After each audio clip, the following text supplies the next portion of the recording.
भारत की संविधान एक बहुत ही विशाल और एक बहुत ही खूबसूरत संविधान है।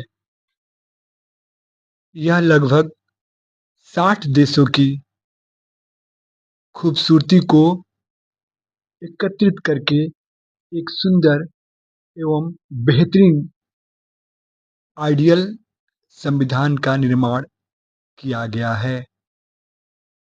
अब जानते हैं हमारे संविधान की क्या-क्या विशेषताएं हैं कि यह दुनिया का सबसे बड़ा और सबसे विस्तृत संविधान है। भारत का संविधान विश्व का सबसे बड़ा एवं सबसे विशाल संविधान है। इसमें जब संविधान बनी थी उस समय 395 अनुच्छेद, 8 अनुसूचियां तथा 22 भाग थे, परंतु वर्तमान में अनुसूचियों की संख्या 12 है। 4 कौन-कौन अनुसूची है इसके बारे में चर्चा करते हैं। 9वीं अनुसूची है प्रथम संविधान संशोधन 1951 1985। 11वीं अनुसूची है 73वें संविधान संशोधन 1992 और 12वीं अनुसूची है 74वें संविधान संशोधन 1992। वर्तमान में अनुच्छेदों की संख्या 470 एवं भाग 25 है। अब चर्चा करते हैं विश्व का सबसे छोटा संविधान कौन है। विश्व का सबसे छोटा संविधान अमेरिका के संविधान है, जिसमें केवल 7 अनुच्छेद है। भारत के संविधान की विशालता को देखते हुए सर आइवर जेनिक्स महोदय ने बताया है कि भारतीय संविधान विश्व का सबसे बड़ा एवं सबसे विस्तृत संविधान है। दूसरी विशेषता इसकी चर्चा करें। भारत का संविधान विश्व का सबसे बड़ा लिखित संविधान है। अब चर्चा करें तो अमेरिका का संविधान पहली बार विश्व में लिखा गया था, जबकि ब्रिटेन का संविधान परंपराओं एवं प्रथाओं पर एक मौखिक संविधान है। संघात्मक संविधान के अंतर्गत 2 प्रकार की संसदीय शासन प्रणाली अपनाई जाती है। पहली अध्याक्षात्मक शासन प्रणाली और दूसरी संसदीय शासन प्रणाली। अध्याक्षात्मक शासन प्रणाली में राष्ट्रपति कार्यपालिका का वास्तविक प्रधान होता है और उसका निर्वाचन सीधे जनता द्वारा किया जाता है तथा वह नियत अवधि तक कार्य करता है। अमेरिका में अध्याक्षात्मक शासन प्रणाली है जिसकी कार्य अवधि 4 वर्ष है, यानी वर्तमान में जो डोनाल्ड ट्रंप अमेरिका के राष्ट्रपति की नियुक्ति हुई है वह 4 साल तक अमेरिका के राष्ट्रपति के रूप में कार्य करेंगे। अब चर्चा करते हैं भारत के परिप्रेक्ष्य में। भारतीय संविधान द्वारा इंग्लैंड के समान संसदीय शासन प्रणाली स्थापित किया है। इसका यह मतलब हुआ कि भारत का राष्ट्रपति जो है कार्यपालिका का नाम मात्र का प्रधान होगा, जबकि वास्तविक कार्यपालिका शक्ति जनता द्वारा निर्वाचित प्रतिनिधियों से गठित मंत्रिपरिषद में नियुक्त होगा। राष्ट्रपति अपनी कार्यपालिका शक्ति का प्रयोग मंत्रिपरिषद की सलाह से करेगा, जिसका प्रमुख प्रधानमंत्री होंगे। अब अगली चर्चा करते हैं भारतीय संविधान की अगली विशेषता के बारे में। अगली विशेषता है मूल अधिकार। तो भारतीय संविधान के भाग 3 में 6 मूल अधिकारों की घोषणा करता है।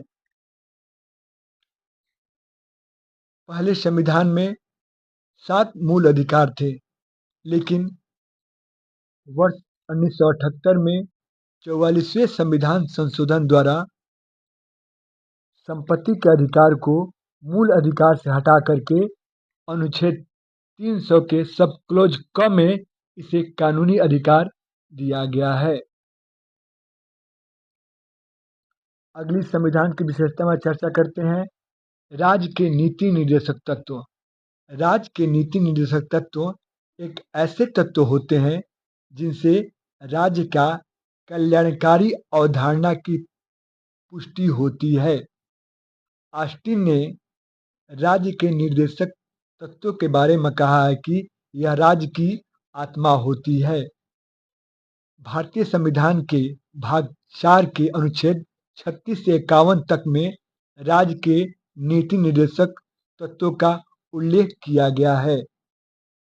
सरदार स्वर्ण सिंह समिति के सिफारिश के आधार पर 42वें संविधान संशोधन अधिनियम 1976 द्वारा संविधान में भाग क को और अनुच्छेद 51 को जोड़ करके कुल 10 मौलिक कर्तव्य को शामिल किया गया है।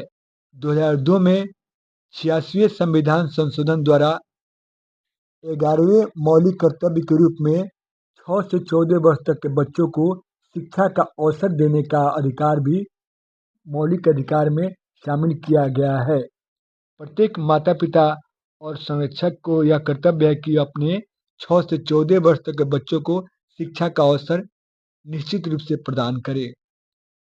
अगली संविधान की विशेषता है स्वतंत्र न्यायपालिका।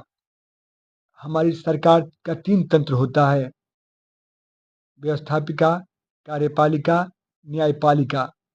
तो न्यायपालिका जो है बहुत इम्पोर्टेंट रोल निभाती है।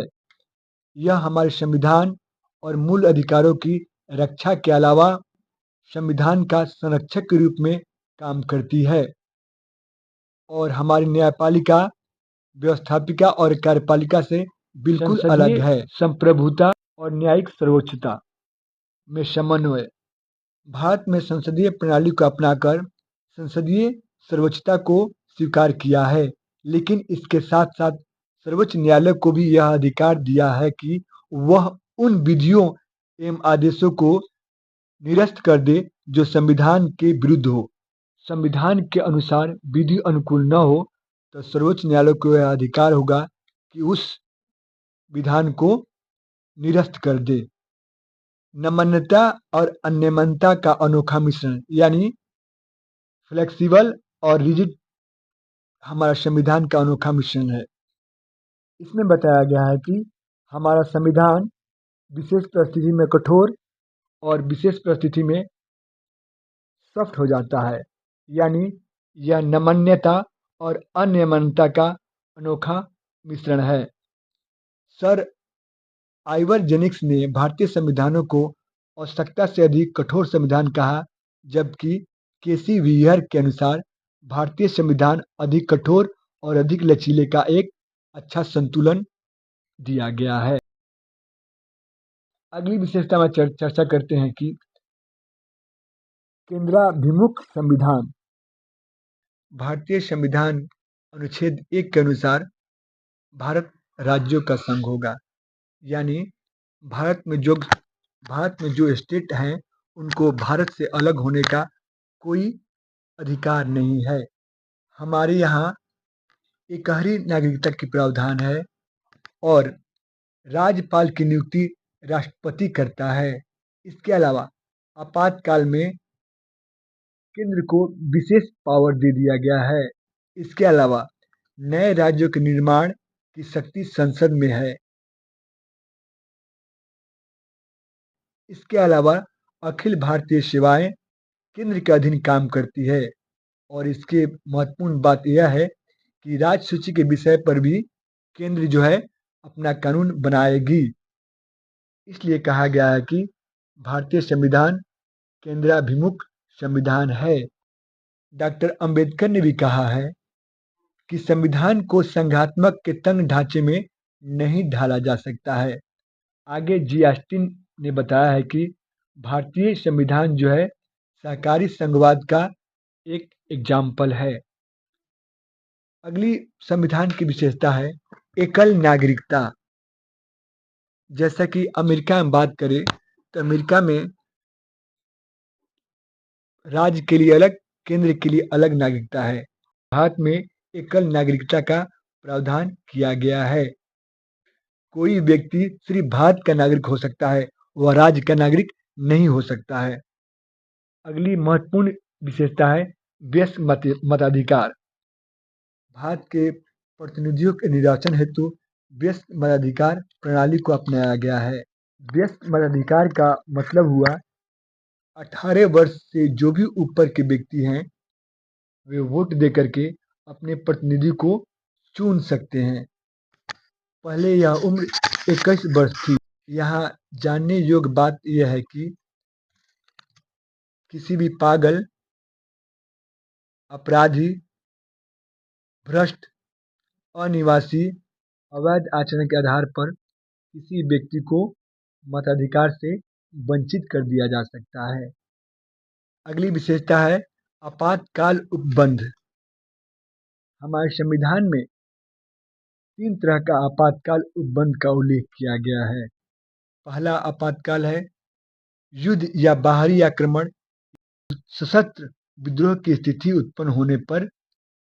दूसरी है राज्य के संवैधानिक व्यवस्था के भंग होने पर।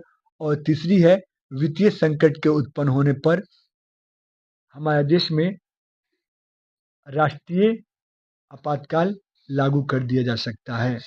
अगली विशेषता है ग्राम पंचायतों की स्थापना। संविधान निर्माताओं ने नीति निर्देशों के तत्व में कहा है कि ग्राम पंचायतों की स्थापना कर इन्हें स्थानीय शासन की प्राथमिक इकाई बनाया जाए ताकि नीचे से हमारी शासन व्यवस्था एकदम मजबूत और सशक्त रहे। इसी क्रम में पंचायतों, पंचायत समितियों एवं जिला परिषदों की स्थापना हेतु वर्ष 1992 में 73वें एवं 74वें संविधान संशोधन अपना करके पंचायती राज व्यवस्था को संवैधानिक दर्जा दिया गया है। संक्षेप में चर्चा करें तो भारत का नवीन संविधान जनता के अधिकार पर एक कल्याणकारी राज्य की अवधारणा पर आधारित है। वास्तव में भारतीय जनता की ही वास्तविक अधिकार दिया गया है। हमारे संविधान की विशेषताओं से यह स्पष्ट हो जाता है कि भारतीय संविधान एक ऐसा आदर्श लेख है जिसमें सिद्धांत और व्यवहारिक का एक सुंदर मिश्रण प्रस्तुत किया गया है।